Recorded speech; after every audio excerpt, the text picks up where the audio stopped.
please give it up for Heidi Craun. Thank you. Oh man, how am I supposed to follow Laura? I don't even know. But yeah, okay, let's get started. For those who don't know me, like Laura said, prior to joining Hyde Park Angels, my entire career was in Ann Arbor. So I was working at companies like Arbor Networks, Duo, Mobiata, which was acquired by Expedia, FarmLogs. But now I am in Chicago at Hyde Park Angels, which is the most active early stage investor in the Midwest. Now, before you reject me for no longer being a Michigander, I want to tell you why I am where I am. And that is partly due to last year's Intermitten, and actually partly due to Laura's talk about the benefits of being a bitch. But I'll share that story when you come find me later and we meet.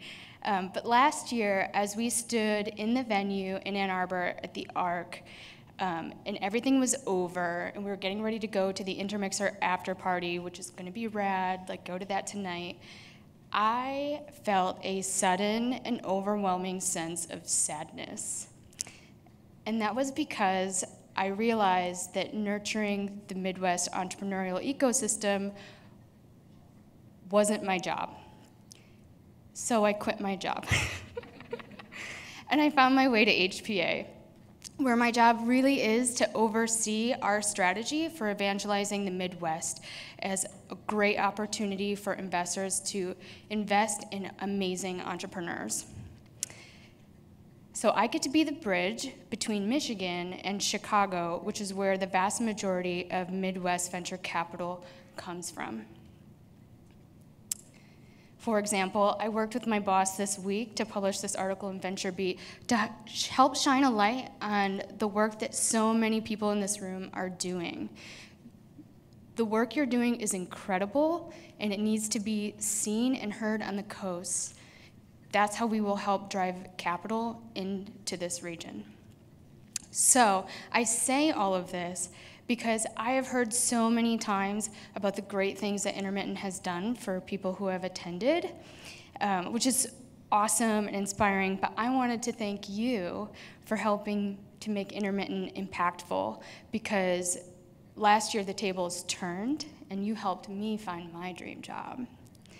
So for those of you who are like, whatever, Heidi, we sat in the chair, we rode your solar-powered DJ bicycle, like, that was nothing. I say that's true, but you engaged. You showed up. You showed us how important it was to meet people who have passions and interests that are aligned with yours and to collaborate. And that's a beautiful thing. You shared your stories about how stepping out of the box and leading bravely and pursuing what seemed like a wild and crazy dream was worth the risk. And I think that's the beauty of Intermitten and what we'll all experience here today. We prepare a long time for this conference, for sure, but what we build is really just a framework. The people here, you, us, are what make Intermitten, each event, what it becomes. You help shape it, not only on the day of by the stories you share and the way that you collaborate with one another, but afterward as you share your feedback. Like Laura said, we listen to you to help plan what the next Intermitten will be. After every event, we send a survey, and we take that to heart. We've changed so many things based on your feedback.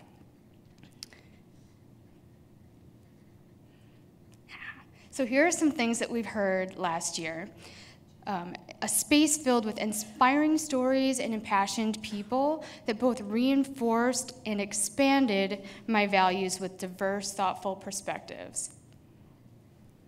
Or I'm still buzzing with excitement about this year's Intermitten conference, from the selection of diverse speakers and relaxed networking with the inspiring movers and shakers of the industry. I took away more from this event than I could have ever imagined. Then there's my personal favorite, never felt bored. But diversity between the subject areas, themes split up into groups, no more panels and Q&A. We listened to all of your insights. We ditched those. We replaced some of those interactive opportunities with exercises that allow you to practice what you learned today. And we zeroed in on these topics that seem to resonate most with our attendees. So we'll have 9 talks and 2 exercises today on these 3 themes. And there's a reason you guys didn't see your talk order before today. It's not because we don't have our shit together. We don't have our shit together, but that's not one of those examples. It's because we literally spend months working with our speakers, learning about their insights, learning about their expertise, and how all of these talks are going to thread together throughout the day. So we order them such that each talk builds on the previous one and that they're complementing each other all day long. And we do that to create a journey for you. Ooh, oh no. Was he there the whole time? Yes. Oh. Cool. We do that to create a journey for you, and that's where you get the most value out of the conference. So we don't like to publish the talk order because then people might skip talks that would blow their mind. We heard that the first year when we had an origami artist give a talk about creativity through constraints. We had some engineers say to us afterward, I would have skipped that talk, and I'm so glad that I didn't. It blew my mind. So that's partly why we don't publish our talk order. So please don't be too mad. You can be mad at us about other things. But yeah, so our speakers are going to take you on a journey today, and here they are. Now I want to pause a moment. We have heard a lot of people describe Intermitten as a women's conference, as a diversity conference. So sorry to break it to the intermittent virgins, but this is not either of those. This isn't a conference exclusively for or about women. This is a conference that is for creative tech entrepreneurs who want to think outside the box and have a positive impact within their spheres. And I will say this, hearing people's perceptions of what this conference is has been illuminating. When we see all male thought leaders in a speaker lineup, I think most of us think it's a typical conference. The fact that that is not what we heard when we put all women in a speaker lineup is amazing. How our perceptions change when all women are in a speaker lineup, or especially more than 2/3 of those women being women of color, like that just messed with our minds. And it just proved to me that's why we're here today.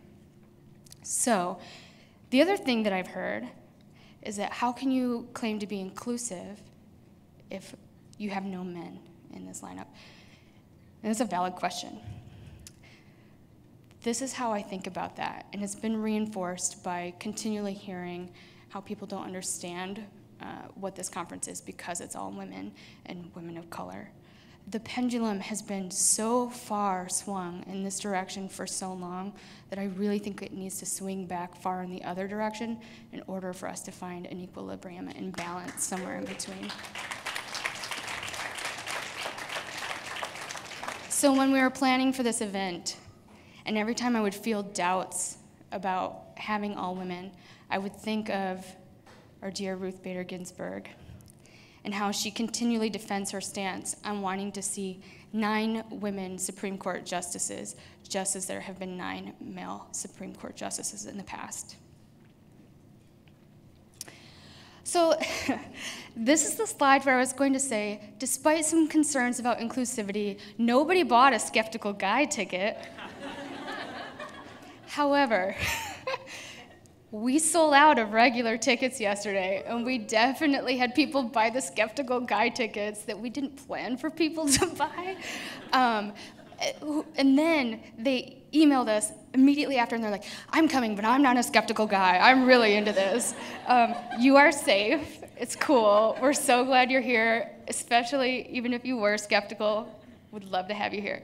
But yeah, so in fact, we took a look at our ticket lineup, and we made some really unscientific, biased guesses at gender based on names because we don't ask people to identify their gender.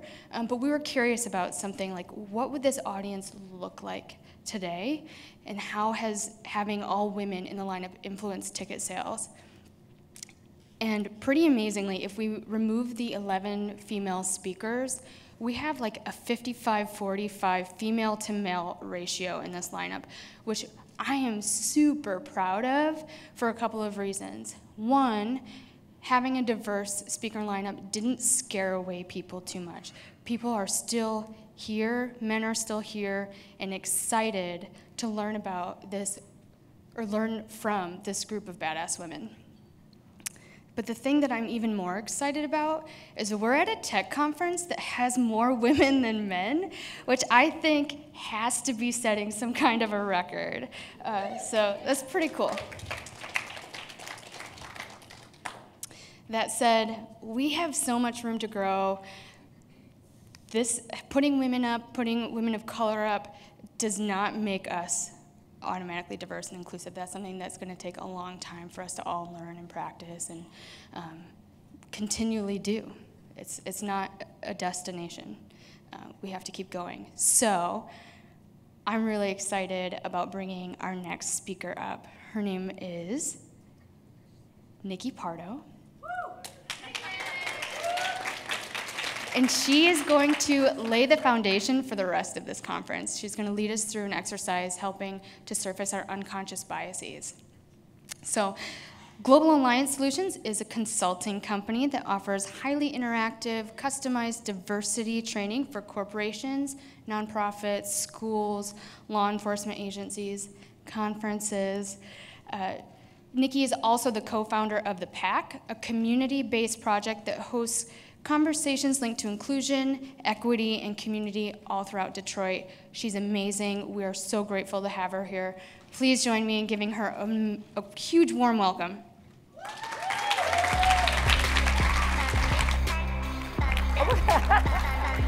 Thank you.